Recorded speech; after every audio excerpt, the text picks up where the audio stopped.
ఇప్పుడే జీ5 app download చేయండి. చూడండి మీ ఫేవరెట్ టీవీ షోస్ ఎప్పుడైనా ఎక్కడైనా. వీళ్ళేంట్రా పులిహేర పెరగన్నం తినకుండా పూజలు చేస్తున్నారు?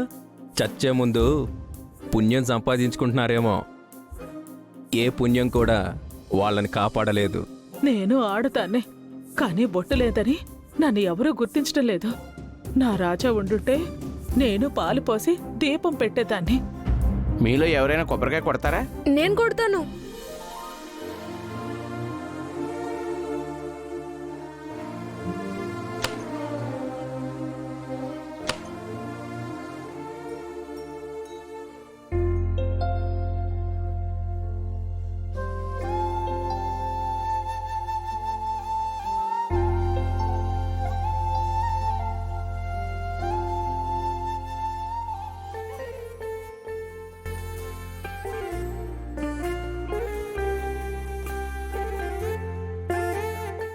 అందరూ స్వామివారికి నమస్కరించుకొని మనసులో కోరికలు ఏమైనా ఉంటే కోరుకోండి.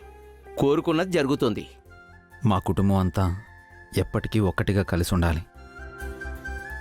మా ఆయన కోరుకున్నట్టు ఈ కుటుంబం కలిసి ఉండాలి. ఏ కలతలు రాకూడదు. నేను బాగా చదువుకోవాలి స్వామి. మా మమ్మీ డాడీలకి మంచి పేరు తీసుకురావాలి. అభివసులు బాగుండాలి. ఇంతకు ముందు ఎన్నో తప్పులు చేశాను స్వామి. ఇకపై మా అన్నయ్యలు వదినలతో మంచిగా ఉంటాను, మంచిగా చూసుకుంటాను. ఈ ఫ్యామిలీలో నేనే క్వీన్ అవ్వాలి. ఆస్తంతా నా హ్యాండ్ ఓవర్ అవ్వాలి. అందరూ నేను చెప్పిందే వినాలి.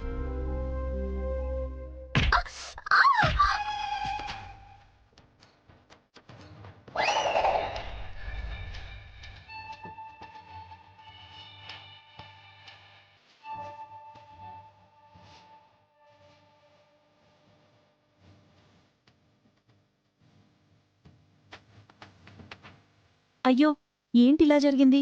ఏం కాలేదు కదా హారిక? స్వామివారిని ఏదైనా కోరరాని కోరిక కోరేవా తల్లి? అదే అయి ఉంటుంది పంతులు గారు. అందుకే శివయ్య దీని తల మీద ఒక మొట్టికాయ వేశాడు. ఏం లేదులేరా, ఏదో చెట్టుకొమ్మ విరిగిపోయి పడిపోయిందంతే. అత్తయ్య, మీరు కోరుకోండి. అమ్మో, నా నోటి నుంచి మంచి కోరికలు రావు. దేనిలా నేను కూడా ఏదైనా చెడు కోరుకుంటే చెట్టు మీద నుంచి ఏదో ఒకటి పడితే చచ్చూరుకుంటాను. నాకే కోరికలు లేవరా. అబద్ధం చెప్పకే, ఏదో ఒకటి కోరుకో. మొహమాటం ఏం పడకే. ఈ కుటుంబం ముక్కలైపోవాలి. చెట్టుకొకరుగా పుట్టకొకరుగా విడిపోవాలి. నాకు లేని సంతోషం వీళ్ళకెవ్వరికీ ఉండకూడదు. అలా శపించి వెళ్ళను స్వామి.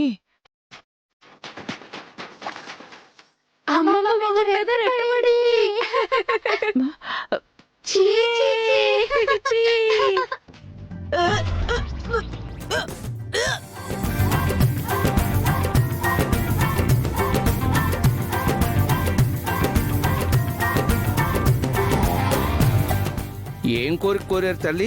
ఏకంగా కాకే వచ్చి ఆశీర్వదించి వెళ్ళింది. తుంగ మొహం కాకి, చెత్త కాకి, పోడు కాకి, రెట్ట వేయడానికి నా మొహమే దొరికిందా? ఛీ! నీది అందమైన మొహం కదే, ముద్దొచ్చి రెట్టేసి ఉంటుంది. పిన్ని, వెళ్ళి మొహం కడుక్కొని రండి, భోజనం చేద్దాం. నన్ను చూసి నవ్వారు వీళ్ళు. వీళ్ళు నాశనమైపోవాలి.